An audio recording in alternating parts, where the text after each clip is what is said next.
Hi, in this video we'll be covering chart plotter review for the third and final leg of my From the Mountains to the Sea journey. This portion will be from Greenville, Mississippi, Lower Mississippi River, mile 537, down through Louisiana. The Gulf of Mexico is right down that way at the end of the This is Engineer Sailing.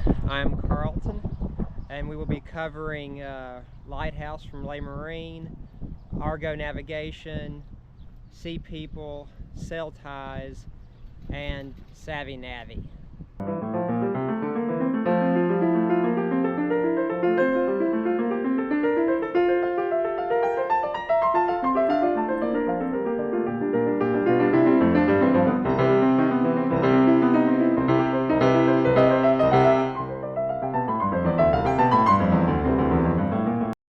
So we've come down to the Red River Atchafalaya entrance from the Mississippi River. It's not our path because of the mast, but in the slack pull to anchor. Most of the charts been using the last couple of days have pretty much been the Raymarine Lighthouse, due to the fact of some overcast the first days, limited options for Starlink. So today was 111 river miles, but lots of trash, so probably a lot more mileage than that. Spent 15 hours today traveling anchor to anchor. So using Argo Premium, the mile markers were very useful today for a variety of reasons. Everything is so flooded at this point. The channel is kind of non-important. The depths in the channel were pretty much close, but the side banks and surrounding revetments were wrong.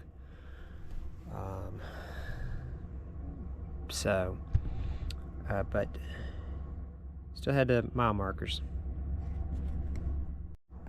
The new chart app I started playing with is SavvyNavvy, and it doesn't have miles marked, doesn't have an actual depth gauge in the free version. There is some information to be gained from it. It does have a kind of a cool look and feel, but the free version doesn't have a lot going for it.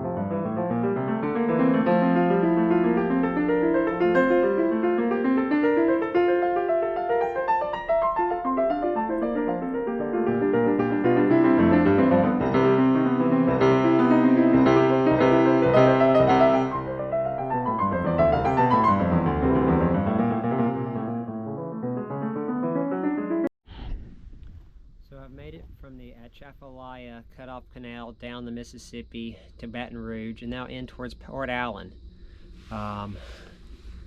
SavvyNavvy, which did not have much information until just now, now that I'm in areas dredged for seagoing vessels and Baton Rouge on south, suddenly a lot more information. Inland rivers was pretty much nothing. Now it looks like there may be something now with seagoing traffic. So most of the day, like I was just out of convenience using Lighthouse4 on Raymarine. There's a number of features on the other charts that I would wish were on here, but overall this has worked pretty well to handle the situation, stay in the right part of the channel. That and using the depth sounder, that's coming pretty critical a few times a day where the charts were not. So Argo has typically not been able to provide much more than just mile markers, which, as I'm trying to look at very specific points and keep track on time and distance, has been very helpful.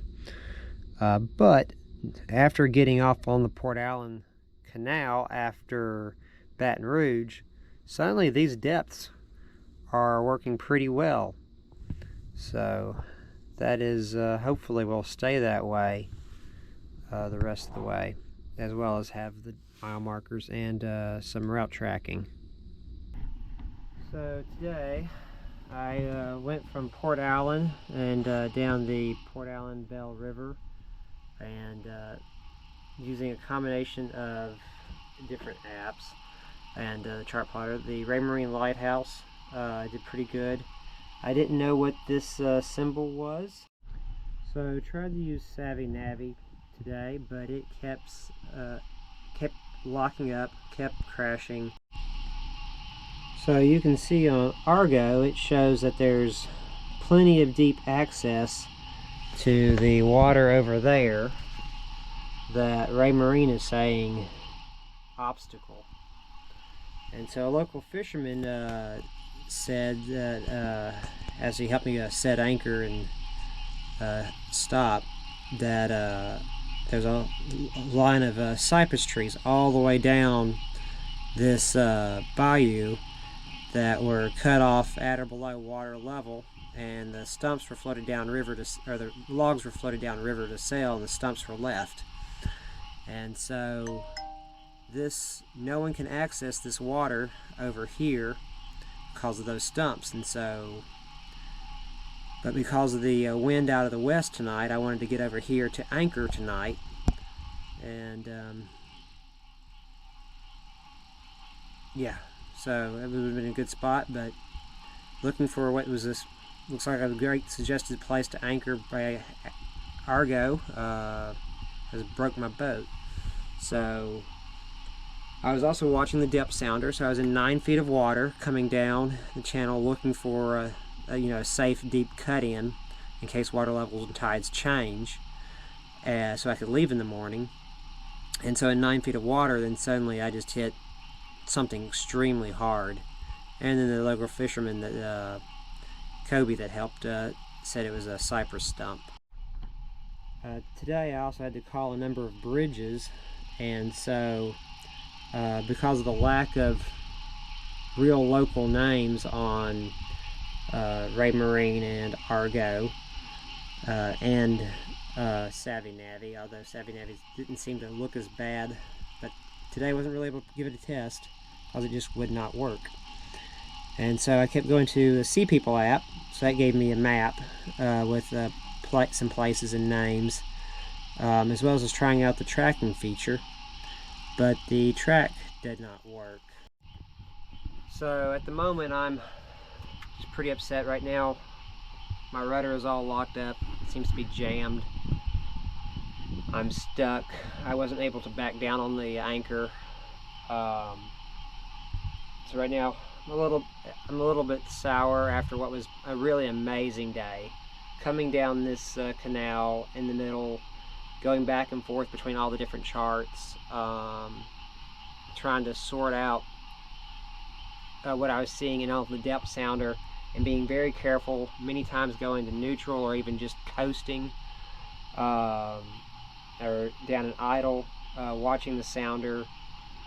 I was trying to be very cautious today, and then looking for a good water out of the channel so that way no tows or anything would hit me in the night. So I was all the way down an idle at the time in 9 feet of water, and then suddenly hit a stump. So yeah, I didn't know that this was, I guess it means cypress stumps on the Raymarine Lighthouse. Every other chart and map showed that I had clear access to all that big pool of water over there. So yeah. So I found some fishermen to bring me a little bit downriver through the bridge, and I noticed that a lot of this area was actually too deep to anchor just by drop. So they brought me over here, and I'm in 10.5 feet of water. And this symbol here is the same symbol where they said the cypress stumps were. So that symbol just must mean that that's the end of any sort of charted area. And because here is fine, but yeah, there was just no way to get from here to there to anchor last night. SavvyNavvy is not crashing today, so I can show you what I was seeing, where it shows shallow but no obstacles where I was anchored. And we jump down here, exact same dark blue color. Now we're seeing about almost 11 feet. So, yeah, no warning of the stumps. For some reason, the marked channel would take you right running to the ground and back around. These marks are confusing. Getting towed to the rudder. So today, from Amelia to just short of Houma, Louisiana, coming down the ICW, SavvyNavvy kept shutting down. Yep, just like that. Was not usable. So mostly used Raymarine Lighthouse, but got a lot of good information from Argo Nav. Since I'm now down on the Intercoastal, I've got to look at tides, which are right here. And I can scroll through and I can see I got about 1.5 feet of tide change today. So I'm at 13.5 roughly, and so we'll probably get to a low point of about 12 even feet of water, and before it goes back up for when I leave in the morning to continue down the ICW. I checked Navionics a few times today, but my subscription expired, so nothing really to say much about that. It wasn't very helpful on the Mississippi River, but I guess I can't compare, since things are all looking differently now on this body of water. So 28 miles today. Yeah, about 10 hours. Lots of headwind. So today my oil pressure sensor went out, so I only made about 5 miles or so. Currently tied up in Houma, not where I wanted to stop for the evening. So mostly was referring to the Raymarine, just to kind of stay in the channel as a guide. Well, actually not very much using it. It's actually mostly just following the depth sounder today, because it was just a short trip and I had to keep everything going very slow. Did refer to Argo. Now that I'm on the ICW, Argo is showing bridge data for the first time, actual useful information about chart things on the water, which is great. As well as depth. Guessometer was pretty good. If anything, it was guessing shallow, which is always nice to do the tracking today. So I swapped over to the SeaPeople app and used it to log tracks. And if I go to my logbook here,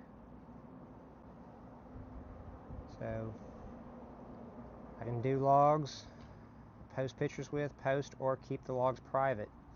So, and on the map here on SeaPeople, it has all the cities, has roads, lots of great references that I wish other charts had, so that way when talking to people on the phone or trying to find a restaurant or a particular marina, well, the marinas aren't a problem on charts, but if there's a restaurant with a dock or some other features, it's just always nice to have that information. Today from Houma to La Rose on the Intercoastal Waterway, anchored here, just saw a huge alligator. Today I was mostly watching the depth sounder, and when in question, then looking for channel guidance from either the Raymarine or from Argo. Depth prediction was pretty good. for most of the day with Argo. SavvyNavvy kept locking up. Couldn't get information out. I used SeaPeople for tracking and logging today.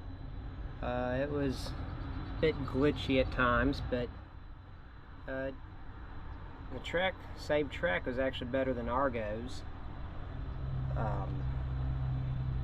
But interesting today, city names were on Raymarine, and city names in some of the streets were on Argo. So I didn't really need to use SeaPeople for any information, but it did do a good job of tracking and saving the log. Today ends my journey from the mountains to the sea. The Gulf is behind the levee, just right down there.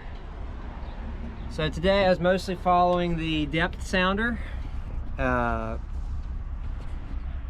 lighthouse map on Raymarine says caution area the whole way. Didn't have any other information once I got off the ICW right after getting off anchor this morning.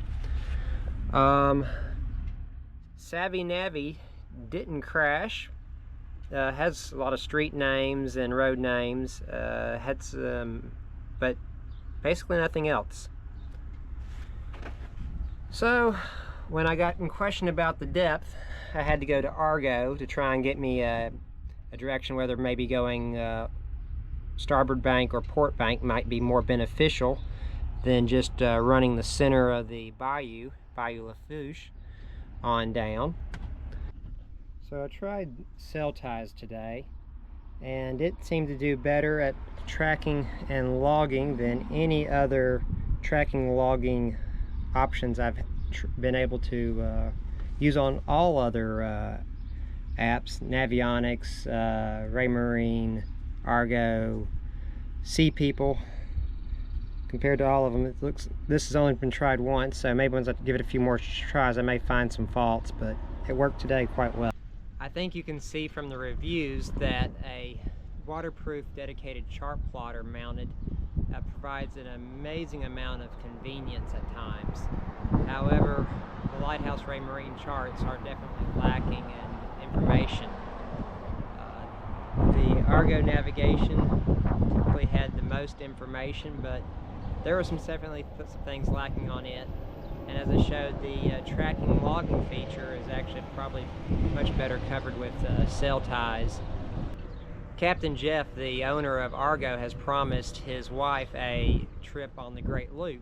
So I'm hoping personally that he'll pull a sonar buoy and can greatly improve the chart data on the inland rivers and Mississippi Riverway when he does take his wife on that Great Loop trip. Thank you for watching Engineer Sailing. I hope you've enjoyed this journey from the mountains up in East Tennessee down to the sea at the Gulf of Mexico. And hopefully you can comment, like, subscribe. Thanks.